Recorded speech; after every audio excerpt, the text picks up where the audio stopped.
Martine Vonner, merci d'être avec nous. Vous êtes députée du Bas-Rhin. La première question que je voulais vous poser, puisqu'on est ici à Nancy pour ce rassemblement, on pourrait dire pour les libertés, mais aussi pour une réflexion autour de la question des masques, des vaccins et du Covid, le traitement de la Covid en général. Vous qui êtes une ex-LREM, je voulais d'abord vous poser la question sur ce qui vous a séduit dans ce mouvement et aussi quel a été le déclic qui vous a fait claquer la porte. Alors au départ, très honnêtement, 2017, le discours de ce jeune futur président, parce que même avant qu'il soit élu, avec ce côté assez pragmatique de on va prendre les bonnes idées à gauche et les bonnes idées à droite, il faut une économie très forte, mais on ne va pas oublier le côté social, m'a véritablement séduite parce que j'ai 57 ans, je suis médecin psychiatre, j'ai un parcours professionnel qui maintenant est assez long. J'avais travaillé dans le privé pour un très grand groupe privé où j'avais créé de l'offre de soins, même à but lucratif, toujours en partenariat public-privé. Donc avoir cette économie forte dans un pays, mais pour garder notre solidarité et notre fraternité vers les plus vulnérables en permanence très très vivante, c'était quelque chose qui me séduisait de façon très, très pragmatique en tous les cas. Et dès le début, je crois que j'ai donné vraiment beaucoup de fil à retordre à la majorité parce que très rapidement, déjà la contrainte de recevoir des messages pour nous expliquer les éléments de langage, pour nous expliquer les consignes de vote. Encore une fois, ce n'est pas à mon âge qu'on va m'expliquer et me forcer à voter certaines choses si ce n'est pas le reflet de mes valeurs. Donc je me suis très rapidement un peu opposée à tout ce mode de fonctionnement et surtout, je n'ai pas voté des tas de choses que j'aurais dû voter, c'est-à-dire la suppression de l'aide médicale d'État, la prolongation du glyphosate, la loi Asile, Immigration, Intégration, la proposition de loi anti-casseurs, des choses, le CETA aussi. Je prévenais toujours parce que je suis désespérément honnête. Donc j'allais en plus expliquer à ce parti majoritaire pourquoi je ne pouvais pas voter ça. Est-ce que vous étiez la seule sur ces propositions de loi? Il y a eu, à chaque fois, on était à peu près entre 15 et 20 parlementaires. On était un noyau dur. On avait d'ailleurs fondé à l'époque le collectif social-démocrate et on se réunissait tous les mercredis matins pour discuter justement des questions beaucoup plus sociales. Mais on va dire que j'ai été, je pense, celle qui a été la plus frontale. J'ai reçu très rapidement des menaces de mes collègues en me disant mais arrête de fonctionner comme ça, c'était pas ce qui était prévu. Si tu t'es engagé avec Macron, c'est que tu dois accepter. Et non, moi le matin quand je me lève, je me regarde dans la glace et je me dis pas que la veille j'ai fait des choses malhonnêtes, en tout cas qui ne seraient pas en phase avec mes propres valeurs. Donc j'ai commencé à m'écarter de cette majorité jusqu'au moment, et le moment vraiment catalyseur qui les a fait m'exclure, et à ce moment-là j'ai quitté le mouvement, c'était au moment du plan de déconfinement, puisque j'ai été la seule à l'Assemblée nationale sur 577 à ne pas accepter cette stratégie de déconfinement. Sur le coup, ça avait semblé très bizarre, parce que dès le départ, je disais qu'il ne fallait pas confiner. Donc forcément, j'aurais dû applaudir dès demain le déconfinement. Sauf que nous sommes ici dans le Grand Est, en Alsace, en Lorraine, jusqu'à la frontière luxembourgeoise. Il y a eu cette première vague de Covid qui est arrivée, qui a fait énormément de personnes qui sont décédées, mais de la Covid, certes, mais parce que ces personnes n'ont pas été soignées. Ces personnes n'ont pas pu bénéficier d'un traitement précoce. Or là, le gouvernement proposait de déconfiner d'un seul coup tout le pays sans proposer de traitement. Donc là, j'ai dit stop, attendez, c'est pas possible de continuer comme ça. Et à ce moment-là, j'ai été exclue. Donc voilà, le torchon, on pourrait dire, a brûlé à partir du moment où il n'y avait pas cette validation des traitements. Voilà, on pourra y revenir dans cette interview. J'en profite, puisque vous êtes psychiatre, en tant que psychiatre, en tant que député, vous pourrez nous parler de vos conflits d'intérêts potentiels, parce que c'est une question qu'on devrait poser à tous les médecins, et on a malheureusement beaucoup de confrères ne posent pas. Et puis vous demandez aussi si on a compris que votre caractère était insoumis, entre guillemets. Est-ce que vous avez des liens, par exemple, avec François Ruffin, qui a contesté aussi, voire appelé à désobéir au dernier confinement et qui s'est toujours opposé aux mesures gouvernementales avec force. Et puis peut-être Alain Houpert qui est sénateur. Est-ce qu'il y a eu des contacts avec certaines personnalités? Est-ce que vraiment vous êtes seul ou il commence à y avoir un petit réseau de vos collègues politiques, d'autres bords même, à se mobiliser, à réfléchir, à poser des questions? Alors, très rapidement, nous avons été 5 médecins à créer le collectif Laissons les médecins prescrire. Et j'en parle parce qu'aujourd'hui, nous sommes 30 000 professionnels et Alain Houpert, qui est médecin, en fait partie. Donc en fait, j'étais en contact et il était à un moment, on va dire, mon pendant au Sénat, puisqu'il est sénateur, et il se battait de la même façon que moi. La petite différence, c'est que la majorité au Sénat est LR. Et à un moment, il s'est trouvé à être dans une posture un peu plus compliquée que la mienne, puisque moi, j'ai basculé très clairement dans l'opposition. Donc je suis aujourd'hui libre de parole, libre d'action, et je fais partie d'un petit groupe politique, Liberté et Territoire, où en fait, on a tous des caractères très trempés, on défend tous des valeurs de liberté et concernant nos territoires, puisqu'il y a les députés corses, il y a Jean Lassalle, etc.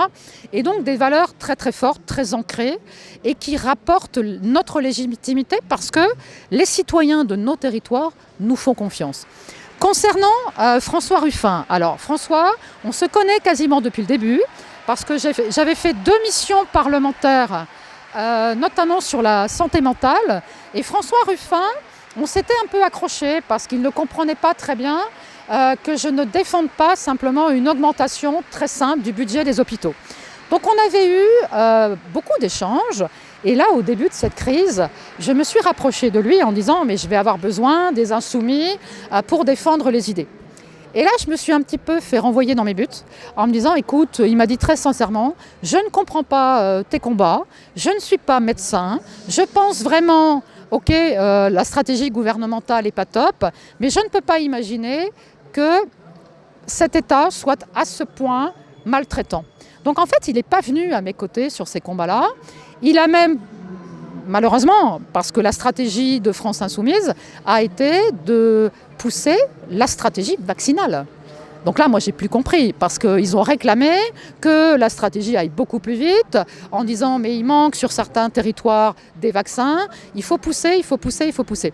Donc en fait, les quelques balbutiements du début qui m'avaient donné un espoir en me disant, je ne vais pas être toute seule, bah si, depuis mars 2020, je suis vraiment seule dans l'hémicycle.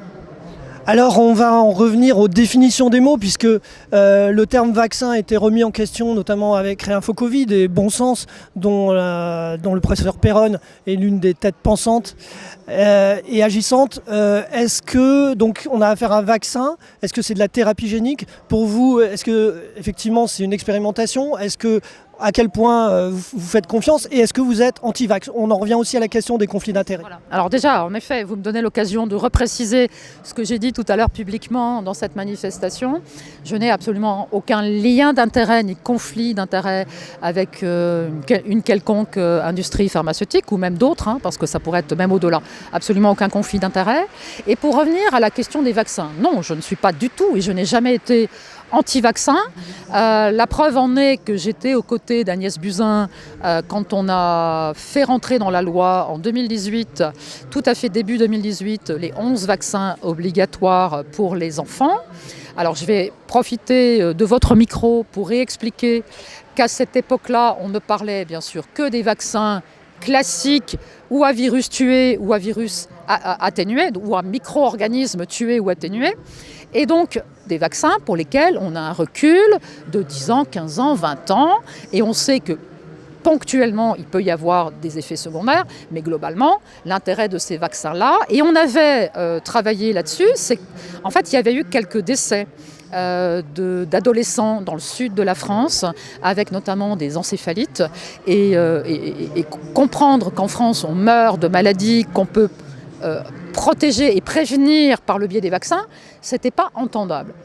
Il y avait une petite condition néanmoins, c'était que cette obligation vaccinale devait s'inscrire dans une durée extrêmement limitée. C'est-à-dire il y avait un engagement de la ministre Agnès Buzyn de dire « Ok, on rentre les 11 vaccins, mais dès qu'on aura une immunité collective d'à peu près 80%, ce qu'on avait assez facilement parce qu'il y avait eu déjà des périodes où ces vaccins avaient été obligatoires et après ils étaient passés en recommandés simplement.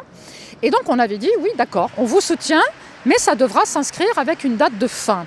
Or là, j'ai eu l'occasion d'interroger les instances, notamment en commission des affaires sociales et pendant des auditions, et bien évidemment, on m'a rigolé au nez en disant « Ah ben non, maintenant c'est rentré dans la loi, tant qu'il n'y a pas une autre loi pour supprimer tout ça, ça va rester obligatoire. » Est-ce qu'on peut s'inquiéter par exemple de la prolongation de lois d'exception liées à l'état d'urgence sanitaire et aussi du passeport? Tout ça est réputé être temporaire. Est-ce qu'on va être mangé à la même sauce? C'est-à-dire qu'ensuite on dira « Ben non, voilà, les députés qui ont voté, c'est trop tard, ça va rester ». C'est la crainte de beaucoup de gens.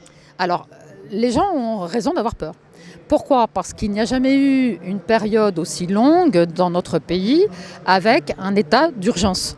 Puisque l'état d'urgence sécuritaire avait déjà commencé en 2015 avec ses lois antiterroristes, mais depuis le 23 mars très précisément 2020, la France est sous le régime d'un état d'urgence sanitaire très très privatif de liberté, qui ne sont pas du tout en correspondance avec la réalité de l'épidémie qu'on connaît aujourd'hui dans notre pays. Et pourquoi je dis qu'il y a lieu de s'inquiéter ? C'est-à-dire que, alors que, par exemple, actuellement, il y a un taux d'incidence à 20 pour 100 000 dans toute la région Grand Est, la préfecture m'a dit, pas plus tard qu'hier, qu'il se gardait la liberté de repasser les jauges de 1000 à 500 par exemple, ce qui prouve que les services de l'État ont, sous ce régime-là, tous les pouvoirs. Il n'y a plus aucun contre-pouvoir en France depuis l'année dernière. Et cette boîte à outils d'état d'urgence, le gouvernement l'a à sa disposition jusqu'au 31 décembre 2021. Et d'ici là, je crains qu'il trouve la manière de faire rentrer l'état d'urgence définitivement dans le droit commun. Donc, moi, je suis parlementaire, j'essaye en permanence de faire du mieux possible mon travail, mais je peux vous dire que les parlementaires, quels qu'ils soient, Sénat ou députés, n'ont jamais été aussi inutiles sous la Ve République. Alors sur le vaccin Covid, donc pour vous, est-ce qu'on peut le qualifier réellement de vaccin en tant que scientifique, ou est-ce qu'on est vraiment face à une thérapie génique comme ça a été tenté pour soigner les cancers? Et j'adjoins une deuxième question. Dans certains pays, par exemple, ma banquière qui est d'origine albanaise me disait que par exemple en Albanie on a le choix entre Sinopharm, donc le vaccin chinois, et d'autres vaccins, ce qui fait qu'on finalement on a le choix entre un vaccin dit traditionnel de même facture que la grippe, sauf qu'il a moins de recul, et vraiment des vaccins qui utilisent le génome, qui utilisent les gènes pour créer la protéine spike à travers l'adénovirus ou à travers de l'ARN messager. Pourquoi en France n'a-t-on pas le choix et on est obligé de prendre soit adénovirus ARN messager, c'est-à-dire un vaccin génique? Alors, en effet, d'abord, les députés européens ont choisi pour quasiment l'ensemble des pays d'Europe. Alors, c'est vrai que vous en citez quelques-uns. L'Albanie n'est pas le seul qui utilise plusieurs vaccins Sinovac ou Sinopharm, qui sont des vaccins qui sont plus des vaccins traditionnels. Alors, c'est vrai que j'avais été assez imprudente il y a quelques mois et j'avais beaucoup défendu ces vaccins-là, mais qui en fait maintenant avec le recul, on sait très bien qu'ils n'ont pas plus d'efficacité. Ils ont peut-être moins d'effets secondaires, ce qui serait déjà très bien, mais pas plus d'efficacité parce que tout simplement, face à un coronavirus, et on en connaît depuis 20 ans, 30 ans, il n'y a pas de vaccin qui puisse fonctionner. Pour la bonne et simple raison que, par définition, le coronavirus, il va muter en permanence, il va faire des variants, et surtout, alors là, quand on prend cette technologie de la thérapie génique, qui est vraiment centrée sur la protéine spike, on sait très bien que rapidement, même si les personnes ont la double vaccination, ils ne sont absolument pas, et ce n'est pas moi qui le dis, c'est le ministre de la Santé lui-même, dans un mémoire, il l'a écrit, que ce vaccin ne protège pas des infections, ne limite pas les contaminations interindividuelles et ne protège pas des formes graves. Donc, pour en revenir à... Pourtant, ce qui est mis en avant, c'est que ça protégerait des formes graves. C'est ce qui est vendu à la population. Mais ce n'est que de la communication. C'est une stratégie de communication parce qu'ils voient bien maintenant, ils avaient pris, on va dire, le départ par rapport à cette course du vaccin a été un peu retardé en France, puisqu'on a des pays comme Israël ou comme la Grande-Bretagne, par exemple, qui ont commencé à vacciner. Mais les citoyens français ne sont pas idiots. Ils vont regarder aussi ce qui se passe ailleurs. On voit qu'en Israël, en Grande-Bretagne, les cas de contamination repartent à la hausse. En Israël, ils ont dû repasser à des formes de confinement, à remettre le masque.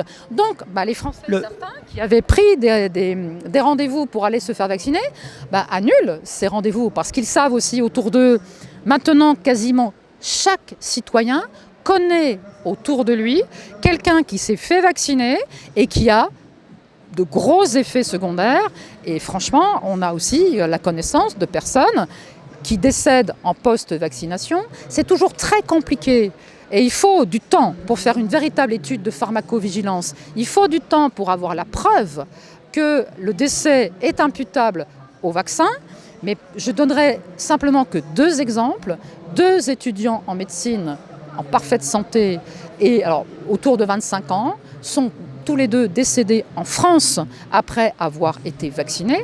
Et c'est inadmissible. Rien que pour ça, comme nous sommes en phase 3 d'expérimentation, c'est-à-dire que l'autorisation de mise sur le marché n'est pas une autorisation classique, c'est véritablement parce que cette expérimentation qui prendra fin qu'en 2022 pour Moderna, 2023 ou 2024 pour les autres vaccins, tant qu'on n'est pas au bout de ça, en fait, les laboratoires pharmaceutiques continuent à regarder quels sont les effets secondaires. Pfizer a déjà changé sa notice 21 fois, ce qui est complètement incroyable. Et les citoyens qui pensent qu'en allant se faire injecter cet outil génétique, et on sait aussi maintenant par des scientifiques qui ont trouvé même l'enzyme qui permet à cet ARN de rentrer dans l'ADN, ça fait tout simplement qu'on est en train d'accepter à l'échelle mondiale de modifier le capital génétique des humains qui sont injectés. Mais c'est du jamais vu. Et donc tout cela, je le dénonce, non pas pour empêcher que les gens aillent vers cette injection.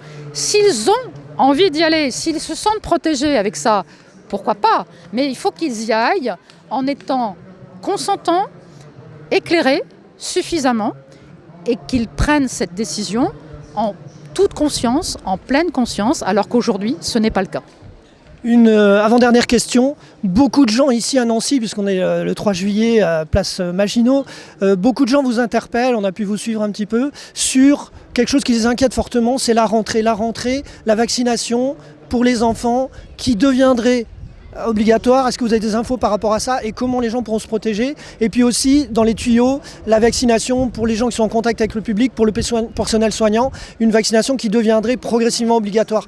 Vous, Martine Vonner, qui êtes libérée de vos liens avec l'REM, on l'a bien compris, qu'est-ce que vous pensez, qu'est-ce que vous pouvez conseiller aux personnes qui s'inquiètent? Je trouve que alors on va essayer d'abord d'analyser ce que propose le gouvernement. C'est du délire. Encore une fois, en ayant ce recul scientifique, on n'a jamais, au travers d'une vaccination, même si c'était une vaccination normale, pu atteindre une immunité collective telle qu'ils sont en train de nous la vendre à 100%. Donc, forcer les gens à aller se faire injecter simplement pour protéger les vaccinés, parce que c'est ça qu'ils sont en train de vendre, encore une fois, ce n'est pas cohérent, ça n'a pas de sens. Je m'amuse toujours à dire, mais c'est bien triste, qu'ils sont en train de réinventer la médecine. Et à chaque jour suffit sa peine. C'est-à-dire que tous les matins, les hauts fonctionnaires du ministère de la Santé viennent avec une autre idée. D'ailleurs, qui émerge aussi au sein du Conseil de défense. Parce que ça aussi, il faut que les Français comprennent que nous ne sommes plus gouvernés par un Conseil des ministres, mais un Conseil des défenses. Donc, par rapport aux enfants, c'est terrible d'imaginer qu'on va proposer que les plus jeunes Français, au nom d'arguments fallacieux, aillent prendre des risques pour leur santé, pour soi-disant améliorer cette immunité collective. Ça ne tient pas, ça n'a pas de sens.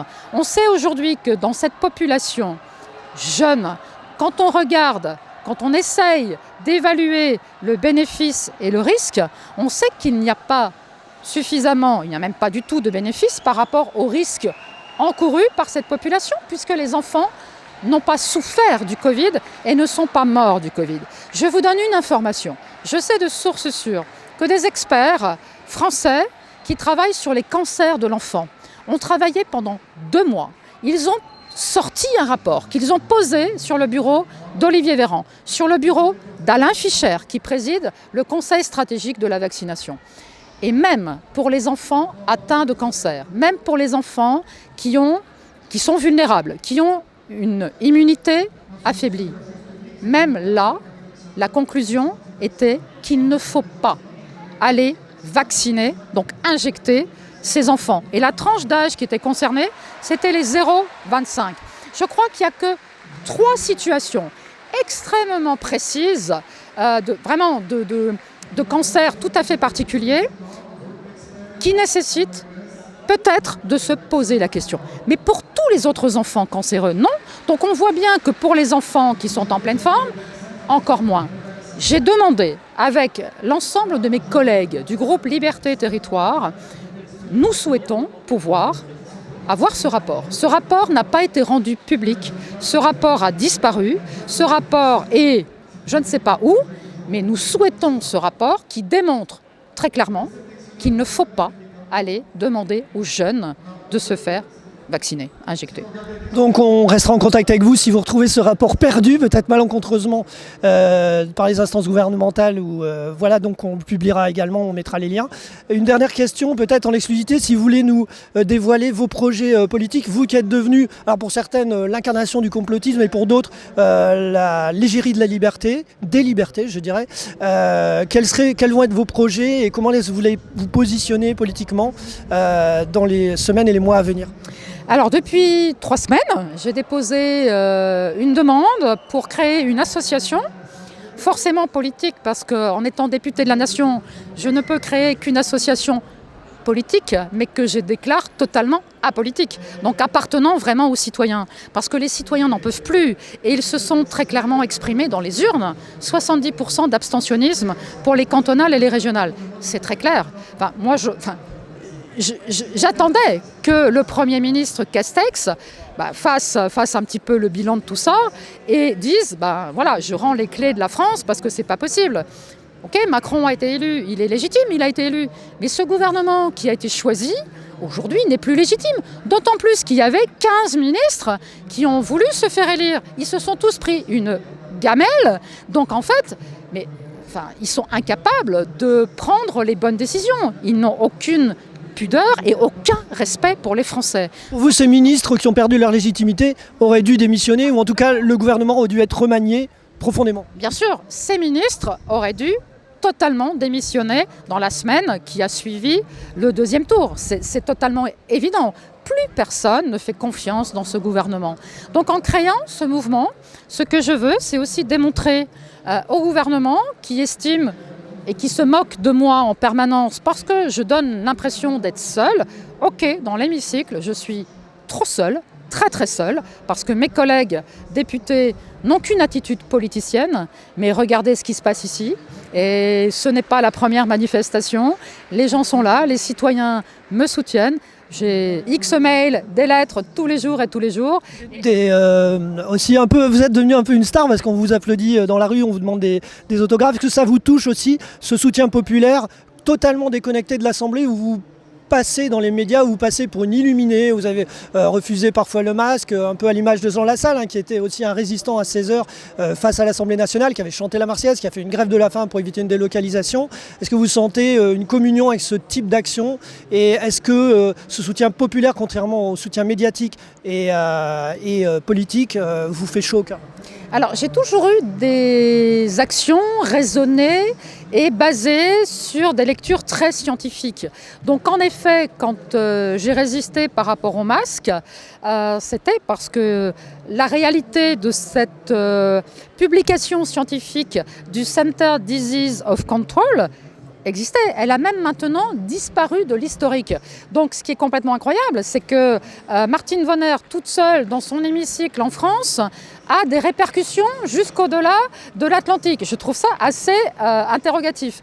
Mais c'est vrai que je travaille beaucoup, c'est vrai que mes prises de position sont toujours factuelles et étayées. Et en fait, bien sûr, ça fait chaud au cœur. Mais quand je rencontre des citoyens comme ça me permet aussi d'envoyer des messages extrêmement bienveillants. Parce que les citoyens souffrent. Il n'y a jamais eu autant, et là c'est la psychiatre qui vous parle, il n'y a jamais eu autant de tentatives de suicide et de suicides en France. Les Français sont à bout. Même les enfants aujourd'hui font des tentatives de suicide, les tout petits, parce qu'on a l'impression qu'ils ne disent rien, ils ne peuvent rien dire d'ailleurs, parce qu'en plus ils sont bâillonnés à longueur de journée à l'école, et en fait il y en a beaucoup qui sont en souffrance, et en étant en contact de la population, ça me permet aussi d'entendre, et toute mon action de parlementaire a toujours été puisée de façon très pragmatique dans ce que les citoyens me disaient. Et je veux continuer comme cela, comme j'ai toujours fait depuis que je suis élue, mais surtout me battre pour que la France redevienne une véritable démocratie et me battre pour toutes les libertés. Merci beaucoup Martine Vonner et bonne continuation. Bonne tournée aussi dans le Grand Est et ailleurs pour tous ces rassemblements populaires. Merci beaucoup. Et là, d'ailleurs, le prochain rassemblement populaire aura lieu à Naples, samedi prochain, parce qu'il y a aussi un collectif de médecins, un collectif d'avocats qui se bat de la même façon depuis le début. Et malheureusement, en Italie, le texte qui impose l'obligation vaccinale des soignants est déjà passé. Donc il faut aussi réunir les forces en Italie, en Belgique, en Espagne, en Allemagne. On a aussi notre confrère qui est là aujourd'hui du Luxembourg. Il faut qu'on se mette tous ensemble pour qu'on regagne la confiance des peuples et les libertés. Merci.